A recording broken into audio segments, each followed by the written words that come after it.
I just had no choice, wild horses couldn't make me stay away.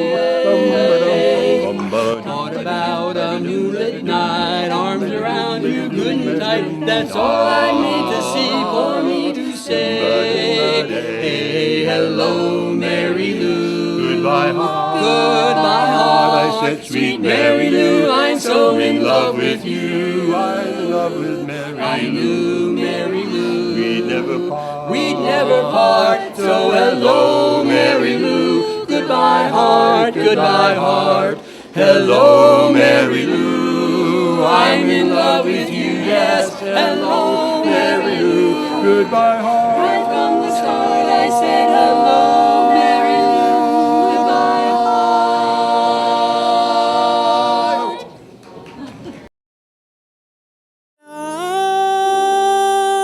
I'm changing, seeing everything so clear. I am changing. I'm gonna start right now. I'm here. I'm hoping to work it out, and I know that I can, but I need you. I need a hand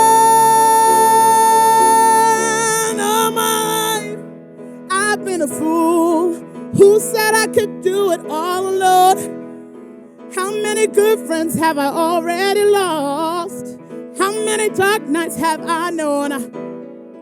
Walking down that wrong road, there was nothing I could find. All those years of darkness can make a person blind, but now I can see I am changing, trying every way I can. I am changing. I'll be better than I am, but I need a friend to help me start all over again. Oh, that would be just fine. No, it's gonna work out this time. This time I am. This time I am. I am changing. Got my life together now. I'm changing. Yes, I know how. I'm gonna start again. I'm gonna leave my past behind. Oh, I'll change my life. I'll make a vow. Nothing's gonna stop me now.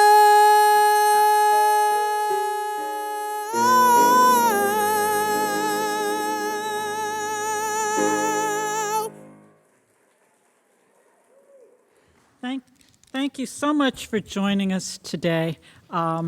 Such a pleasure to see so many creative people in one room. And we love working with all of you, and it's even better if we can spread a little funding around. So we're here to celebrate tonight.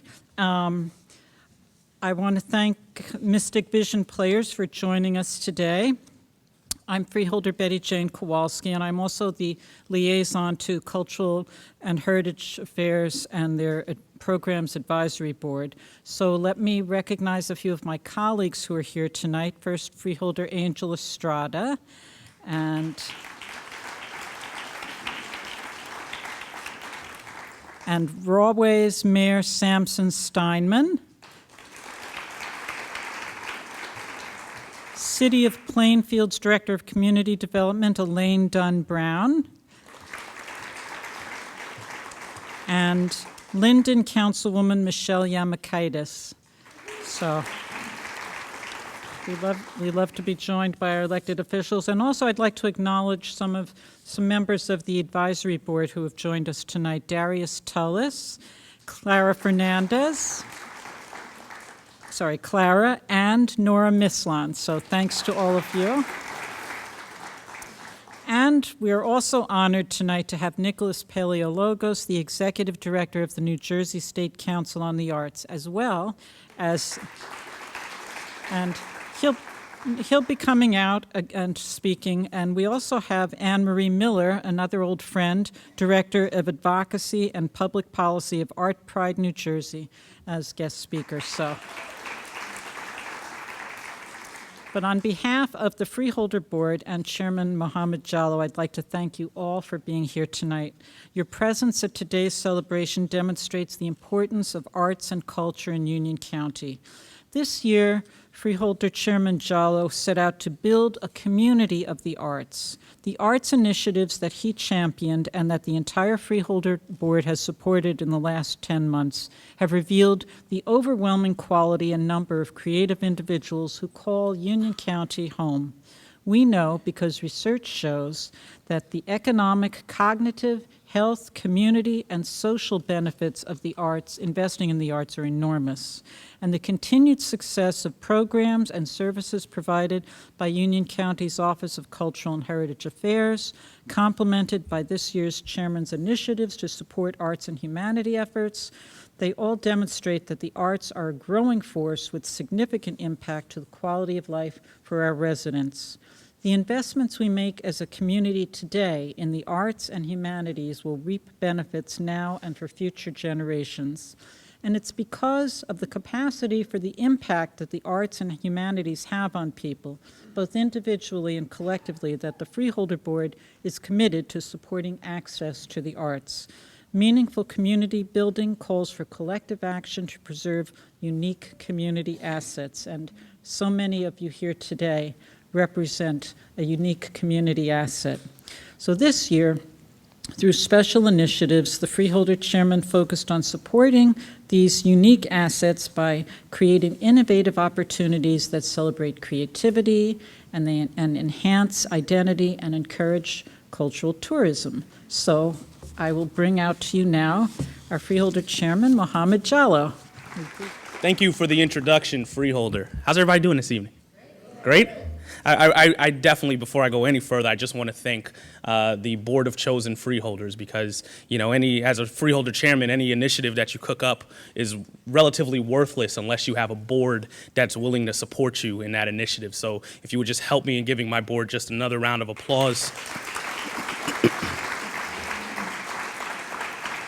And also to Freeholder Kowalski, who has always been a deep supporter of the arts on the Freeholder Board. And, you know, to have this year to be able for us to work together on this has been very grateful. And I greatly thank her for her support as well. I want to acknowledge the UC PAC Board, who is, I know there are some board members here in the audience. If they could please stand and be recognized. Thank you. Thank you. Today is a special day here in Union County. As we near the end of my chairmanship, it gives me great pride to look out and see all of you here today gathered in celebration on something that means a great deal to me, and I'm sure all of you, the arts. What I can appreciate most about my vantage point today is looking out and seeing the amounts of diversity in this room and realizing the power that the arts have in bringing people together to imagine, create, and appreciate.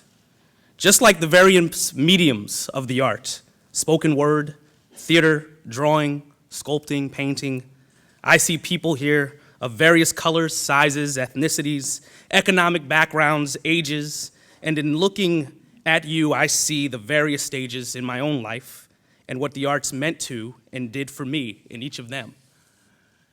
You know, I wasn't much of an athlete coming up, despite my build, which is mostly now extra weight from campaigning, but I wasn't much of an athlete. I initially or early on didn't quite see the value in education, although eventually that light bulb, I guess, turned on at some point. But I was kind of like probably many young people in high school, lost and looking for a place to call home or a place to be recognized that I can flourish. And I didn't find that in academics at that point, and I didn't find it in sports.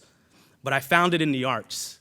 And there's actually two people here today who I just want to acknowledge. Well, actually, one isn't with us, but her daughter's here, so I'll acknowledge her as well in spirit. That actually led me to a direction that really was like the initial start for much of what I would go into in the rest of my life. One is I'd like you to help me acknowledge my teacher, Rita Greco, who, after I was cut from the basketball team, thought that I should audition for Finian's Rainbow. And I did, and that's kind of what started my passion for the arts. And then once upon a time, I got in trouble and was sent to a principal's office once upon a time at St. Elizabeth's, and I spoke a lot back to the teachers. I don't know if you guys could imagine me speaking. So I talked back. I got sent to the office, and there was a woman in there who said, if he speaks a lot, why not enter him into forensics? And the deal I worked out with the principal was that I wouldn't have detention or whatever punishment was awaiting me if I participate on the forensics team. And I did the forensics team, and I happened to, make it to the national competition, and that was Vicki Durbin Drake, your mother, Miss Durbin. That's all I knew her as, Miss Durbin, who as well. So, the arts have led me then to go to Syracuse University, and there I was lost again. I liked philosophy, psychology. I didn't like much math or science, but I didn't know what I wanted to do, and then I found and stumbled upon speech communications in the Visual Performing Arts School. And once again, that's where I found my home. And, I really thank the arts for enabling me to be who I am today, and I would like to see that opportunity for everyone else, should they so desire it. And so when I look at all of you this evening, more than anything, I think of the ways that arts have helped grow me into the man I am today. And in my message featured in the program booklets you all have, I refer to the arts as a conduit of growth and societal progression. It is in this spirit that I have endeavored to make the arts one of my core initiatives this year. As such, not only did we continue the vital programs and funding like the Hart Grant, the Teen Arts, but we launched Union County Advancing Community Theater Program and Art Outside the Box program, which has been received with an overwhelmingly positive response. I'd like to take a brief moment now to recognize our grant recipients and volunteers. Would our Hart Grants recipients please stand up and be recognized? Thank you. Excellent, fantastic. Now, would our Arts Grants recipients please stand up?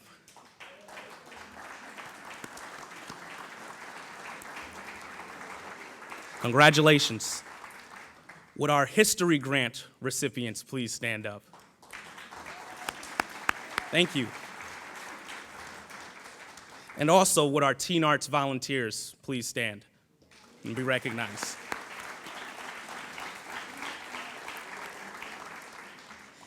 In addition to my initiatives, I've also set out on a long-term, or hope to set out on a long-term journey to foster Union County as a home of self-proclaimed artists. I want to share a story with you. Earlier this year, I was at a conference, and at that conference, we were shown a map. And that map divided the Garden State and its counties and gave statistics reporting the number of self-reported artists in each.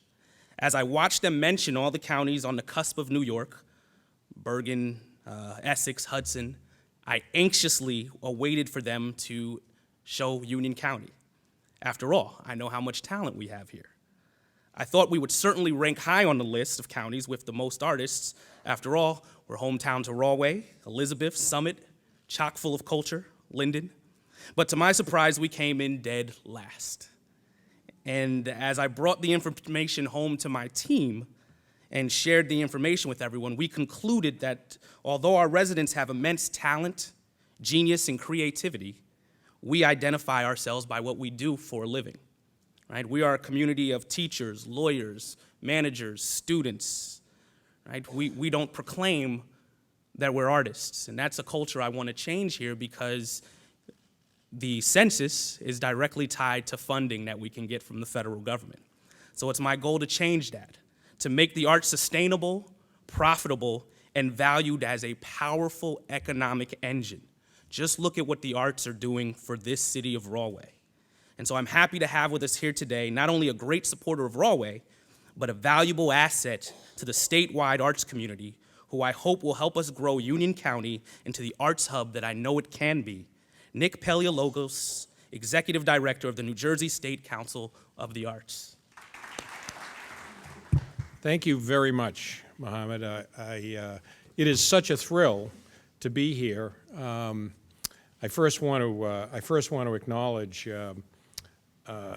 both Mohammed and Jane. I had a chance to talk to them backstage. I am so thrilled about his community theater initiative, and I was so happy to hear him acknowledge his teacher.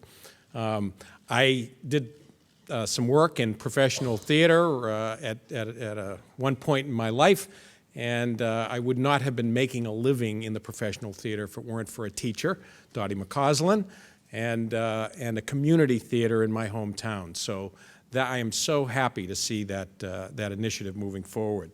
I also want to send a shout out on behalf of Liz Matson, the chairman of the Arts Council, and all of the members of the Arts Council, to Samson Steinman and for the great work that he's doing here in Rahway, and also to his predecessor, Jim Kennedy.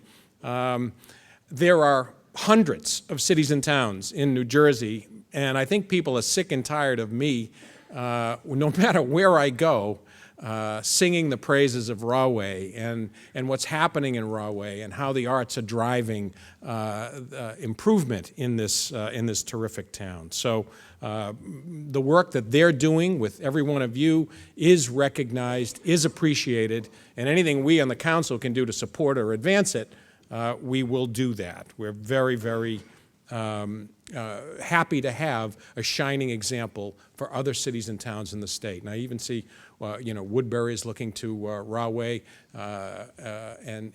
so what you're doing is having a ripple effect, not just in your region, but all the way across the state. It's really magnificent. I want to talk tonight. I want to tell you a story about a guy named Stephen, who was a couple of years younger than me. His biological mother was an unwed graduate student who decided to put her unborn child up for adoption. She was insistent, however, that the new parents be college graduates.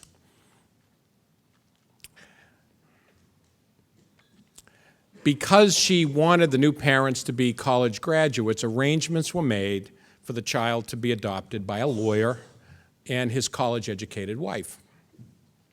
But after Stephen was born, the couple backed out. It turned out they wanted a girl. So the next couple on the list was delighted to have this new baby boy. Unfortunately, neither one of them were college graduates. In fact, the father hadn't even graduated from high school. After initially refusing to sign the adoption papers, Stephen's mother eventually relented, but only after the second couple pledged that they would send her son to college. And true to their promise, Stephen's working-class adoptive parents saved their pennies for 17 years in order to send him to Reed College in Portland, Oregon. But no sooner did Stephen start classes than he began feeling guilty about how much Reed was costing his mom and dad. He just couldn't see the value in it. He had no idea what he wanted to do with his life, no idea how college was going to help him figure it out. And yet here he was, spending all the money in the world that they had saved. So, after 6 months, he dropped out. But then, he hung around the campus for the next year and a half. Because the moment that he dropped out, he discovered that he could stop taking the required courses, and he wasn't much interested in them, and instead he could drop in on the ones that did interest him. Suddenly he was free to follow his own curiosity and intuition. As it turned out, Reed College at the time offered one of the best calligraphy courses in the country. Now, you know what calligraphy is. I know that Kathy Kakaletras knows what calligraphy is. Beautiful writing. Not beautiful in the sense that it's compelling or persuasive, but actually the letters themselves are beautiful. All over campus, every poster was beautifully hand calligraphed, and it captivated Stephen. So he sat in on a course to learn all about serif and sans serif typefaces, about varying the amount of space between different letter combinations, about what makes great typography great. He found it beautiful, artistically subtle, and he soon became completely obsessed with it, fascinated. Even though he was convinced that calligraphy had absolutely no hope of any practical application in his life. It just didn't matter to him at the time. He was doing it for just one reason. He loved it. How often do you suppose that his calligraphy professor at Reed had to justify the existence of that course in terms of return on investment? If only he could have known at the time that a few short years later his drop-in student, Steve Jobs, would be designing the first personal computer featuring multiple typefaces and proportionally spaced fonts. The first time that anybody could use a word processor and select from 50, 60, 100 different fonts, whatever moved them. Steve Jobs brought that innovation to his computer. It was called the Macintosh. Of course, there was no way of knowing, there was no way to see any of that looking forward from college. But it was crystal clear looking backwards from Apple. How important was that calligraphy course to Steve Jobs? Well, the kid who never graduated from college eventually was awarded an honorary degree by Stanford University. It happened in 2005, 10 years ago. And in his brief 15-minute commencement address that he gave to the graduates that day, he told them exactly the same story I just told you. He said, believing that the dots will connect down the road will give you the confidence to follow your heart, even when it leads you off the well-worn path. If I had never dropped in on that calligraphy course, personal computers might never have had the wonderful typography that they do. Steve Jobs always considered himself an artist. In a 1995 interview, well before he gave us the iPod and the iPhone and the iPad, he was asked whether he considered himself a hippie or a nerd. Without hesitation, he picked hippie. But his explanation revealed a more important truth. In his mind, the two were not mutually exclusive. This is what he said in 1995. He said, expose yourself to the best things that humans have done, and then try and bring those things into what you are doing. What made the Macintosh great, he said, was that the people working on it were musicians and poets and artists who also happened to be the best computer scientists in the world. That spirit, that artistic spirit, he said, can be put into products. If you talk to people that used the Macintosh, they loved it. You don't hear people loving products very often. Well, there were many things to love about the Mac, but there was something very significant, indeed symbolic, about all of those different type fonts. They not only spoke to the taste and the vision of the person who created them and who created the machine, but they also unlocked the imagination and creativity of every single person who used it. And it wasn't just the Mac. Think about all those revolutionary product innovations I mentioned, which he gave us in the years since that 1995 interview. In all of them, the elegance of the design was as important as the ease of the technology. From a sleepy suburban garage in Mountain View, California, Steve Jobs built the world's biggest company, bigger than ExxonMobil. When most people think of him, certain things come to mind: entrepreneur, visionary, inventor. But when he described himself, there was one recurring theme: artist. He returned to that theme time and time again throughout his astonishing life and career. A few months before his death from pancreatic cancer in 2011, his biographer, Walter Isaacson, asked him, "What drives you?" This was his answer. He said, "There's something magical about the intersection of the humanities and science. I think great artists and great engineers are very similar." In the 1970s, computers became a way for people to express their creativity. Great artists like Leonardo da Vinci were also great at science.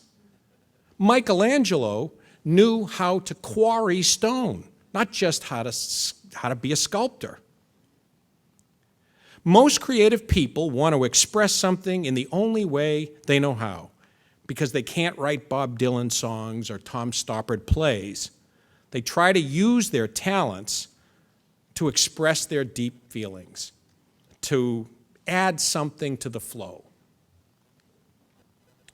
Using your talents to add something to the flow. That's what artists do. A movie about Steve Jobs, based on that Walter Isaacson book, is opening this weekend. If you go to see it, remember what he believed. The arts infuse every aspect of our daily lives with a richness that we rarely appreciate when it's happening, but always admire looking backward. Tonight, by honoring excellence in the arts, you honor excellence in everything. Union County celebrates its artists tonight, and by their example, each of the people who are being honored have given the county a most precious gift: the confidence to follow your own passion wherever it may lead. Congratulations. To our program. I mean, please give another round of applause for Nick Paleologos. That was such a good message for us that really brings everything together of how, arts is a part of, so many things that we do. And I've never until this talk really seen the connection between science. I've always kind of run a little bit from it. Not science so much as math, but look at that. It works. So in continuing our celebration, I'd like to take a break from the spoken part of the program and let us enjoy another selection from our UC Act program.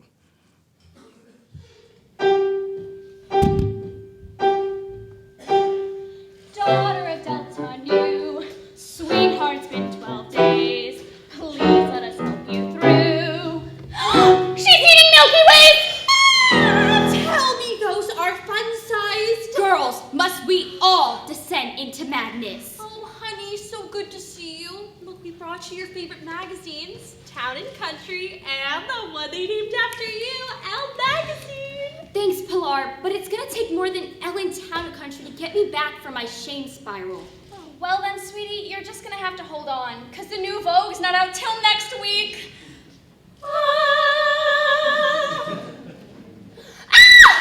What? Don't tell me ponchos are back in? No, worse. It's Warner's brother, Peyton Huntington IV, and his new bride. Pictures from their wedding. Look! Muffy Vanderbilt. Muffin!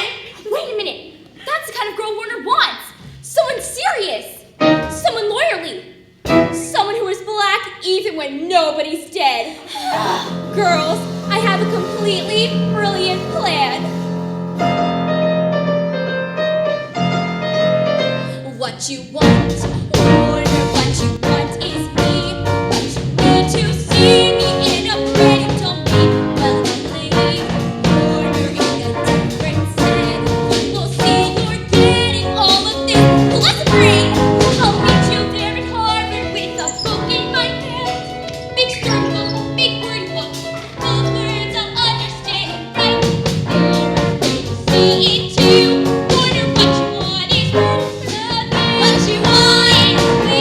What you want is me. What you want is right in front of you, front of you. What you want is me. What you want is me. What you want is right in front of you, front of you. Step 1, he's off to Harvard Law, so I get in there too. Step 2, make Warner reassess. Impress him with my high IQ. Step 3, we throw a great big wedding and invite all Delta New. That's great. Nice plan. Now can we think this through? Harvard Law School? I have a 4.0 average. Yeah, and fashion merchandising. What makes you think you can do this? Love. I'm doing this for love, and love will see me through. Yes, with love on my side, I can't lose, and Harvard can't refuse a love so pure and true. Don't lawyers feel love too? Even if they do, what you want, sweetheart, is an easy thing. If you're going to swing it, it will wreck your senior spring and true. You'll need an LSAT score of more than 174, so no more parties for you. You'll need a killer essay or do not even hope. And love letters from your betters. Any chance you know the hope would know? Yeah, 'cause that would be a coup. And you got a lot of work in front of you. Hey everybody, it's the Spring Fling Bash Extreme! Extreme! Not for you. You can either party or get into Harvard. Time to study. Go! This here's Ninja making me crazy!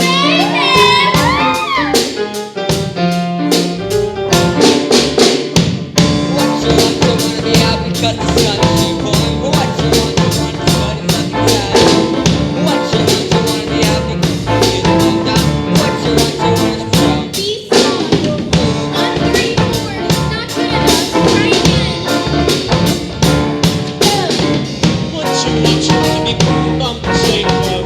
What you want to be doing something that is not. What you want to be walking away and this gone. What you want to Hold on. whoa. 151. Still not Harvard material once again. Go. What you want to She's doing this for love. what you And that's how she'll survive. There you go. I said no. Go away. Right here is where she'll stay. Until that day. That day she hears them say 175. 175.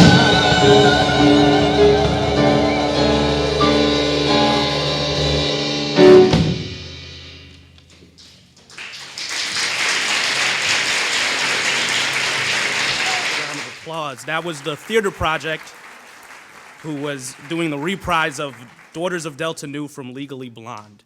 You know, this was, you know, one of the UCAC performances that we had here as the prior one was for Mystic Vision Players. You know, just showing the diversity of some of the shows that we had and some of the talented young people that we have here in Union County. So very delighted to have them here today to perform with us. With each new year comes the changing of the guard with the Freeholder Board, an incoming chairman with new initiatives, and also comes a shift of new pledges, new initiatives, and a change in direction. But with all of those changes, there is also an unwavering commitment to expanding opportunities in Union County that has had profound implications for how we approach arts and culture. This year, we've predicated our activities on the proposition that arts and culture is central to defining community life. We believe that arts not only enhances human development, but also can help shape the social, physical, cultural, and economic identity of a community, creating stronger social cohesion and revitalizing disinvested communities. We call this intentional intersection between arts and culture and community revitalization, creative placemaking. Art Outside the Box is our first county-sponsored creative placemaking initiative. The program is in connection with the cities of Elizabeth, Linden, Rahway, and Plainfield, involved a juried art competition to put art on traffic control boxes in each of these towns. The initiative is one which we hope not only beautifies our towns, but involves our residents in an organic way and bridges the gaps between the people and municipal and county government. Here with us today is Anne Marie Miller, Director of Advocacy and Public Policy with Art Pride, New Jersey, who I hope can speak to the importance of initiatives like these. Please give a round of applause to Ms. Anne Marie Miller. Thank you. Union County sure knows how to throw an art party, so congratulations.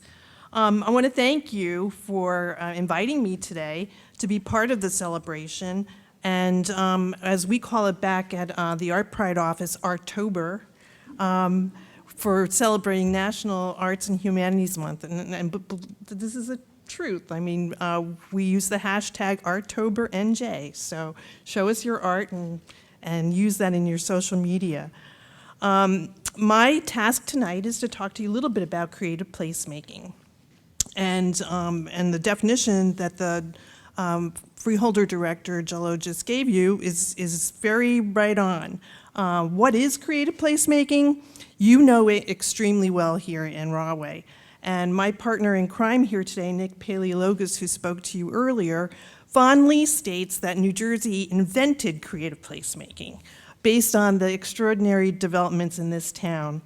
I take a bit of exception with Nick's claim because I remember other examples around the nation that were being used as models for Rahway that included Paducah, Kentucky, Providence, Rhode Island.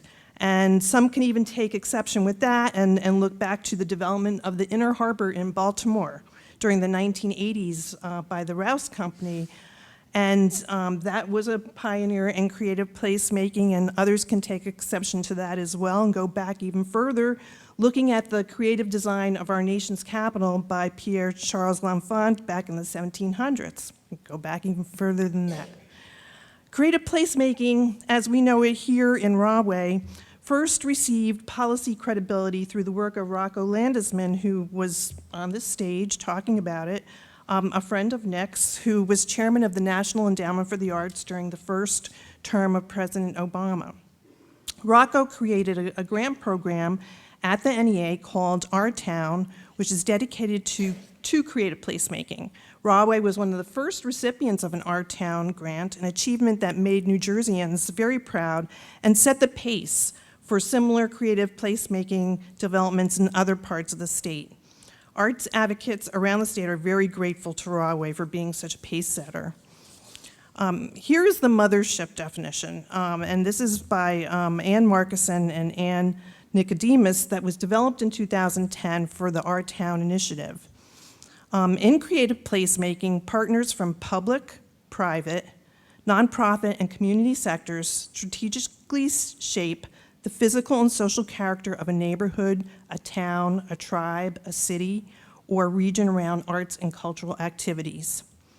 Creative placemaking animates public and private spaces, rejuvenates structures and streetscapes, improves local businesses, their viability and public safety, and brings diverse people together to celebrate, inspire, and be inspired. According to these pioneers, creative placemaking has three distinctive features. One is strategic action by cross-sector partners. Second is place-based orientation, and the third is the core of arts and cultural activities. Certainly, all of these features are in place here in Rahway, and now in other towns and places like Red Bank, Millville, Jersey City, Newark, and even in the town where Art Pride has its home, which is Burlington City, considered by your former mayor as a sister city to Rahway because of its proximity to rail transit and to a major metropolitan area. I'd like to add 3 more features to this list, and the first, and I think arguably the most important, is municipal and county leadership and vision. Because without that, the first feature I just listed, strategic action by cross-sector partners, does not happen. It takes sheer will, focus, and patience to achieve success in creative placemaking.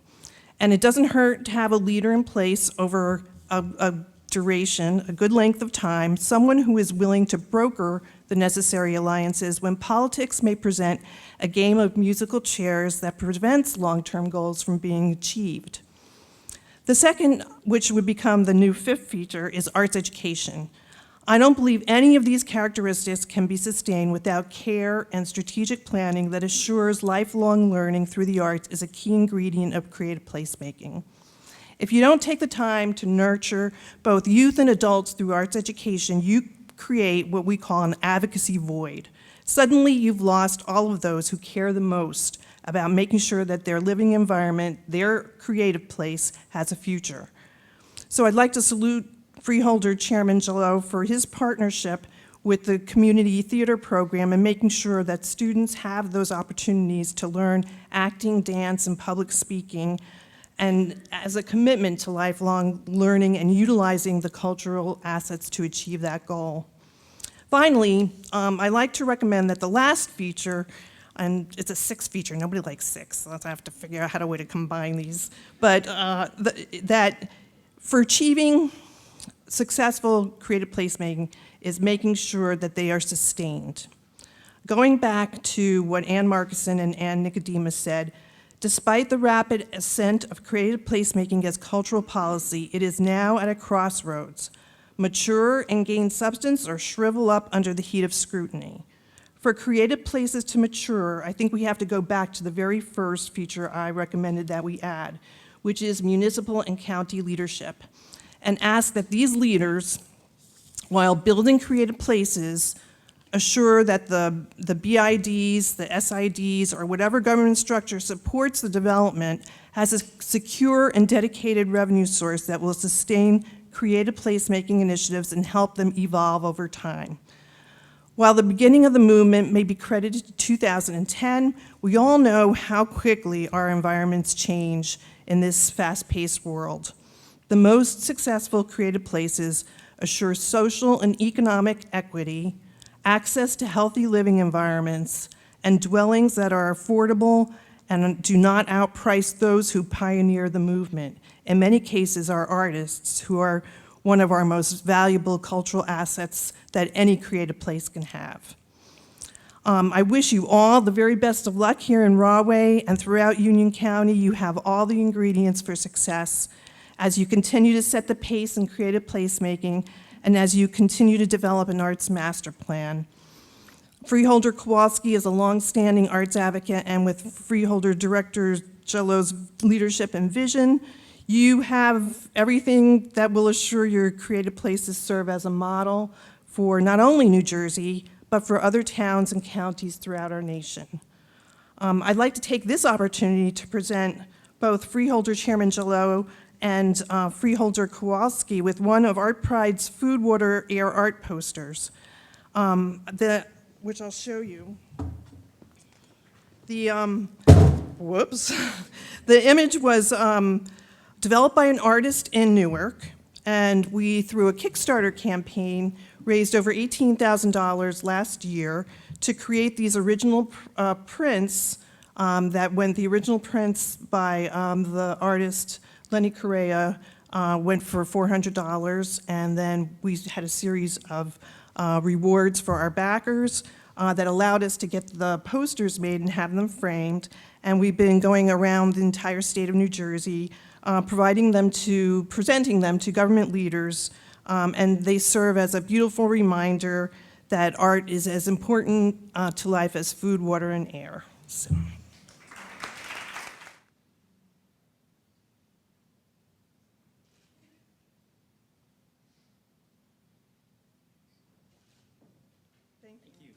Applause for Anne Marie Miller.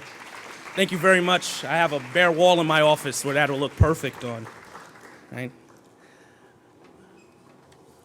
one of the things that I had the opportunity to take a creative placemaking class recently, and one of the things that kind of was very interesting to me was that there was the old model of the way we divide some of our departments, even with government. If those of you who are municipal government or county government know that we kind of have a separate office for economic development.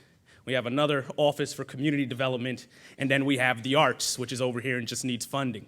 And one of the things that I learned at that class on creative placemaking is that's the old model, and the new model is approached with an understanding that the arts can also be a catalyst for economic development and community development, and that if we approach it all as one thing, we can see great results take place from that.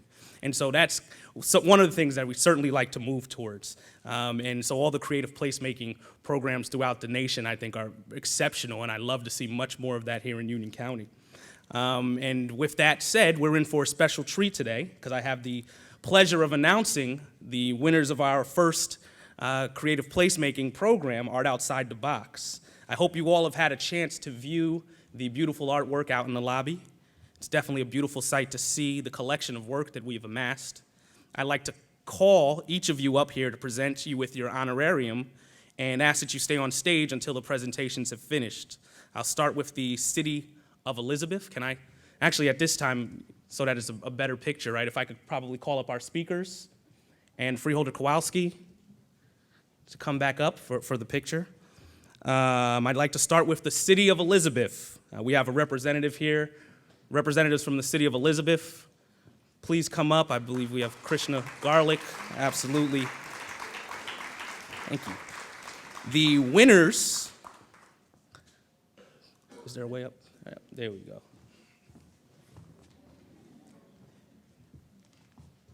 Thank you. The winners are Jennifer Boyer for her piece, Diverse Harmony,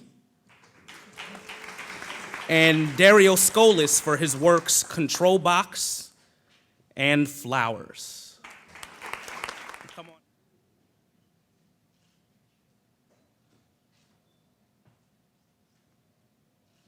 I'd like to call up the City of Linden. Is Councilwoman Yamakaitis in the audience there?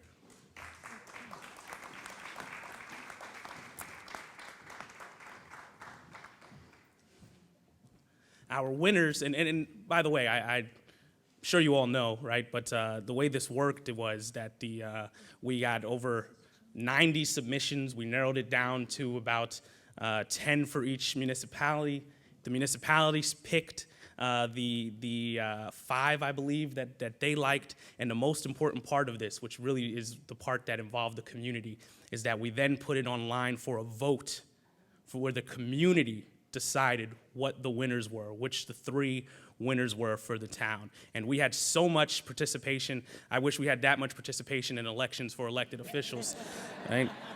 I mean, this was absolutely fantastic. So without further ado, Danielle Getting for her piece, Hug a Tree. Not with us today is Marina Calvallo for her piece, New Jersey Butterfly. And Harriet Summerhoff for the piece Circles.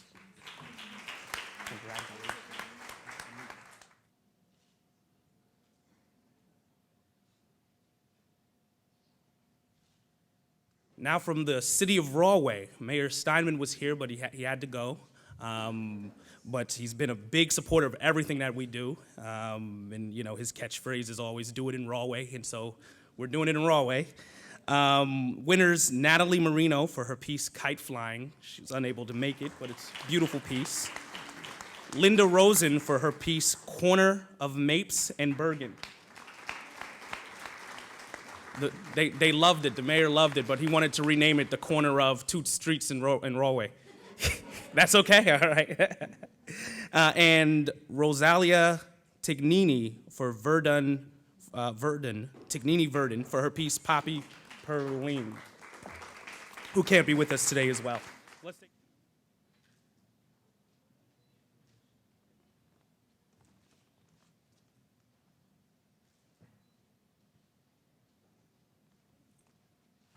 And last but definitely not least, the city of Plainfield. Can we have Elaine Dunn Brown, Director of Community Development for the city of Plainfield? If she's here, can come up.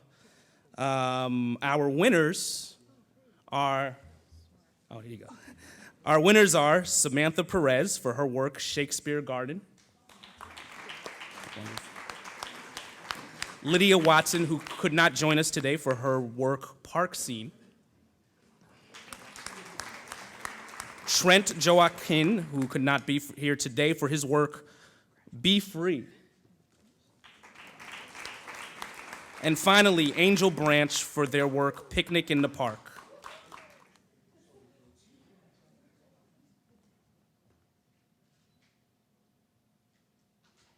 We anticipate their work to be applied to traffic control boxes this coming month, so you can drive around the county and see it. I'd also like to announce here today that Art Outside the Box will be expanding to include a program called the Beautiful Bench Project, a program to paint public benches, which will be coming to the Township of Union in the next few weeks. So please stay tuned to ucnj.org for more information on the launch of that. Based on everything we've seen here, not only today, but throughout this entire year, I think that it's safe to say for all of us that the arts becomes an enormous role that they play in enriching our lives and are here to stay in Union County. Before I end the program with our final performance, I would like to take the time to thank all of those who have made not only today's event, but all the programs that the county has done possible throughout the year. I would like to thank the staff of our Office of Cultural and Heritage, Kathy Kakalaitis,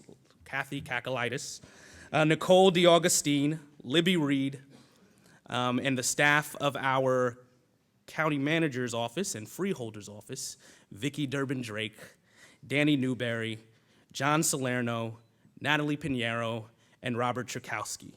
And finally, the staff of the UC PAC who have been instrumental in helping us execute our vision. And last, but certainly not least, every one of you who have been vested in this facility and the Union County grants and what we do at the county for years. I'd like to introduce Vanguard Theater Company, who will close our program with a melody from one of our biggest, boldest, and most memorable productions of the 2015 UC Act season, Hairspray the Musical. The Vanguard Theater cast of Hairspray is very honored to be part of your celebration of the arts. This is the time for change. We are not the first to try, and we will not be the last.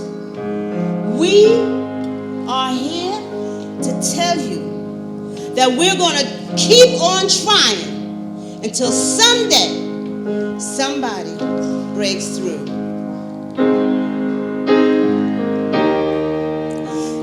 There's a light in the darkness, though the night is black as my skin. There's a light burning bright, showing me the way, and I know where I've been. There's a cry in the distance. It's a voice that comes from deep within. There's a cry asking why. I know the answers up ahead, and I know where I've been. There's a road we've been traveling for so many on the way, but the riches will be plenty, but the price we had to pay. There's a dream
alive and well in Union County.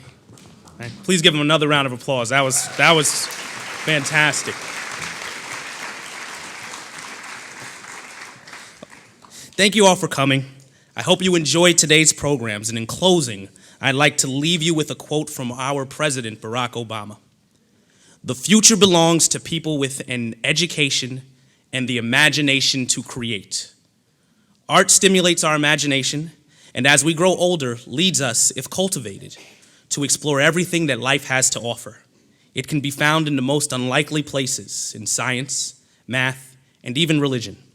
I encourage you to stay and look at some of the amazing pieces of work that we have laid out for you in our lobby, and pick up some of the flyers and cards about our upcoming programs and performances.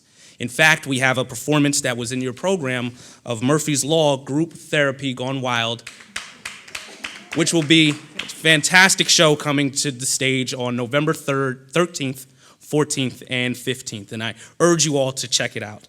And before I let you go, I'm going to. All right, I would ask that the recipients of the Heart Grants, the Arts Grant, and the History Grant stay and come to the stage for a picture as well. Thank you all. God bless and good night.